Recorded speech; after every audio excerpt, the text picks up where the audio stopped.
ஒரு மனிதன் தூங்கும்போது, தன் நிலை அறிந்து தூங்கும்போது, அவனுடைய ஆத்மா எங்க இருக்குன்னு நெறைய கேள்விகள் வந்திருக்கு. ஆமா.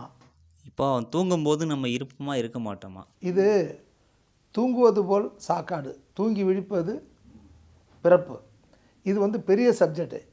இந்த இந்த சப்ஜெக்டில் அதை சொல்லக்கூடாது. நீங்கள் கேட்குறது வந்து ஒரு முக்கியமான யார் தேவையோ அவங்க ஃபோன் மூலிமா வரட்டும், தொலைபேசியில் இது பண்ணட்டும், நாம் அவங்கள வந்து தன்னை எறிந்து இன்பமுற வெண்ணிலாவே ஒரு தந்திரம் நீ சொல்ல வேண்டும் வெண்ணிலாவே. அந்த தந்திரத்தை நம்ம வந்து சொல்லுவோம்.